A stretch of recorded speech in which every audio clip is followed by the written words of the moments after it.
Hi guys, here's a really quick page in my Traveler's Notebook. I've got 3 photos that I have sized to fit in this cut file that I grabbed from the Citrus Twist Kits Facebook fan page today.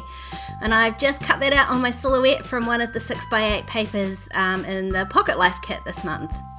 So I'm going to add a tiny bit of glue, and I did have a bit of trouble with this tape runner, so I probably should have added more glue, but anyway, this is how much I've added. And I'm just going to place my 3 photos behind this cut file. Now one of them was fine, the other 2 I just did want to be a tiny bit careful with how I placed them, which did make things a little bit difficult. But they get there in the end, and I also stick it to the table. And that's going to go on the right hand page there. Now I'm working in a pocket page notebook from the Stamp Spot this week, so I think instead of adding another page, I'm just going to work straight onto the back of the one that was in front of that one. I'm going to add another piece of the 6x8 paper from the kit, and I'm just going to trim that down so it fits onto the insert that was already in there. So those 6x8 papers don't quite fit, they don't quite fill up a whole Traveler's Notebook page. So I'm just trimming it so that it adds a tiny little white border from the piece behind it all the way around. So because that's going in a pocket, I don't need a heap of glue, so just a little bit. And then I'm going to use a whole bunch of die cuts from the die cut pack in the kit. So perfect, I've got a ready-made title there, so relax, which was definitely what I was doing.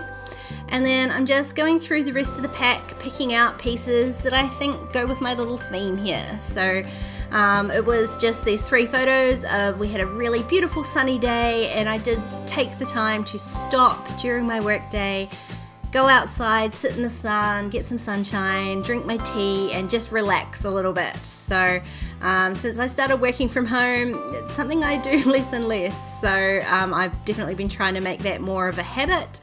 So I took some photos while I was out there to try and remind myself to keep doing that.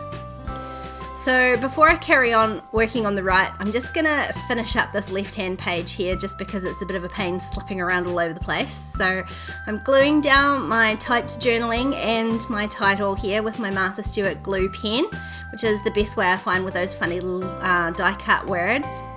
And just to give this page a little bit of dimension, I'm adding the 2 die cuts on this side with a little bit of foam adhesive. So that way it just gives it a bit more dimension, I think. And I'm going to tuck one of these little puffy sticker hearts in behind here.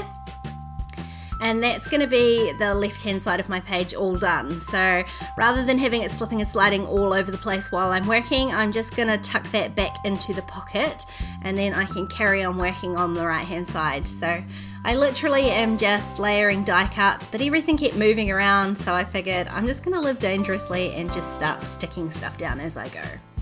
So I sort of lightly stuck down the film strip photo piece, and then I'm just tucking in these little die cut pieces as I go. So I was sort of going for a floral theme just purely because I was outside. So I've also added in a little cloud there, and I liked this wee yellow flower. It sort of reminded me of sunshine, so I'm adding that up by the cloud. And this wee piece I stuck in here, and it sort of sticks outside the pages of the book, but I don't mind that so much, so I think I'm going to leave that as is. And I'm also adding a couple of red pieces onto this side of the page just to tie in that little puffy heart up there. So I think I'm going to do one more little floral down here. And then again, adding a bit of dimension on this page with the puffy stickers. And that is this very simple page all done. I love using die cuts. They're a really great way to just get a page done really quickly, and these ones went perfectly with my photos. If you want to keep watching, there's a couple more videos on screen. Don't forget to subscribe to my channel if you haven't already, and I'll see you next time. Bye!